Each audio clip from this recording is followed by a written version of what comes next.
Welcome back, everyone.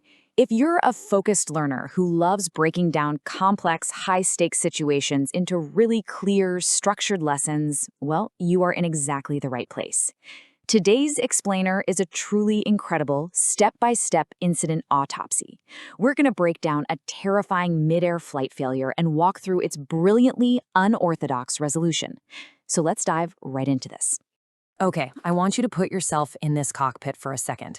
Imagine being trapped in a failing aircraft at an extreme altitude, way up in the thin, freezing air where the big commercial jets fly. Your traditional systems are dropping offline literally one by one. Physics is suddenly turning completely against you, and you need a totally outside-the-box solution just to survive the next few minutes. How do you recover? Where do you even begin? Part 1. The danger of climbing fast. You can practically feel the tension in the cabin here. Notice the heavy sweat flying off our pilot, that absolute white-knuckle grip on the control yoke. The aircraft is behaving totally unpredictably. The controls have basically become completely unresponsive, and this crisis is rapidly unfolding. You know, when you're up in the air, the one thing you absolutely rely on is predictability. And right now, our pilot has zero control over where this machine is heading. Just look at the instrument panel right in front of him. That dial is pinned all the way to the top, and it reads climbing fast. Now, climbing might sound like a good thing when you're in an airplane, but an uncontrolled, rapid ascent, that's incredibly dangerous. Think of it kind of like this. Imagine you're pedaling a bicycle up a really steep hill, but you've accidentally shifted into the absolute highest, hardest gear. You can push and push, but eventually you simply don't have the power to keep moving forward. The steepness overcomes your energy, and your forward momentum just completely dies. That severe mechanical strain is exactly what this aircraft is experiencing. It's rocketing upward, bleeding off all of its forward speed.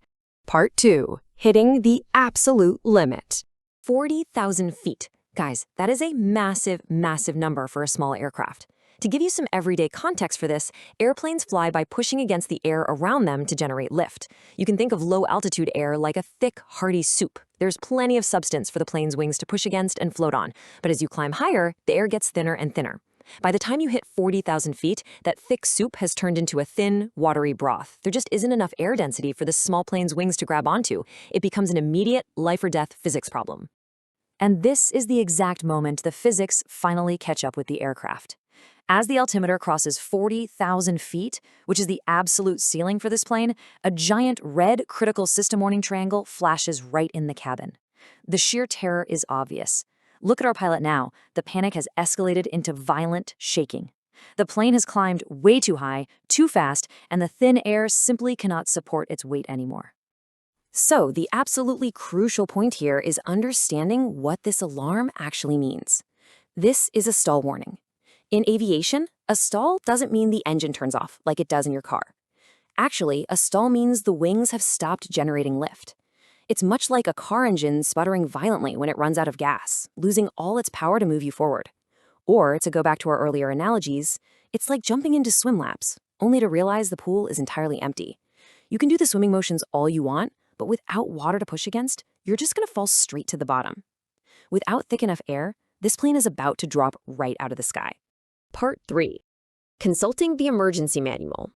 You know, when disaster strikes, human instinct is just to panic. But survival? That relies on structure.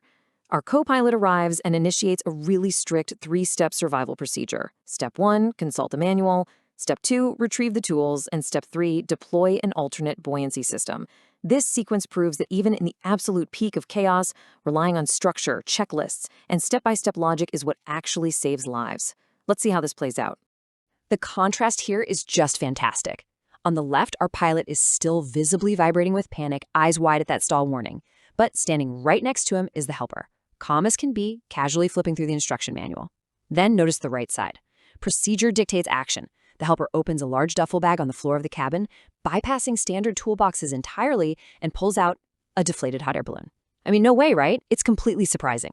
But when the wings of the plane fail to provide lift, the manual literally calls for a completely different kind of lift. Part 4. An unconventional backup plan. Notice the really intense manual labor happening here. The helper has hooked up a simple manual balloon hand pump. Imagine trying to pump up an air mattress or a bicycle tire by hand, but doing it while plummeting from 40,000 feet. It takes immense calm and focus. And then, crucially, on the right, we see the structural step. You obviously can't just have a balloon loose in the cabin. The helper runs ropes out the doors, meticulously tying the inflated balloons securely around the aircraft's frame, attaching them to the wings and the fuselage. The pilot is even starting to smile. He sees the physics equation changing in their favor. And here is the majestic result. 2 fully deployed, massive hot air balloons tethered to the wings, acting as emergency lift. The plane is stabilized. The way this mechanical save works is genuinely brilliant. You can think of these balloons doing 2 things at once. First, they act like a giant set of emergency brakes, creating a huge drag to stop the plane from plummeting like a stone. And second, they act just like a pair of giant inflatable water wings you'd put on a toddler learning to swim. Even if the plane's own wings can't generate lift in this thin air, these massive pockets of buoyant gas keep the whole heavy structure gently floating downward instead of crashing. Part 5. Safe touchdown and success. Touchdown, the makeshift buoyancy system does its job perfectly, gently returning the crew back into the thick, dense air near the ground where the plane's wheels can safely hit the tarmac. Notice the pure joy here. We've got visible relief, massive thumbs up from the co-pilot, the pilot throwing his hands up in victory, and even some celebration confetti in the air. The contrast from that sweaty, shaking panic at 40,000 feet to this high-speed, safe rollout on the runway is just phenomenal. And finally, we have the post-flight debrief. What's so striking here is the calm, deeply professional handshake between the pilot and the helper outside the safely landed plane. It's a quiet acknowledgement of a job well done.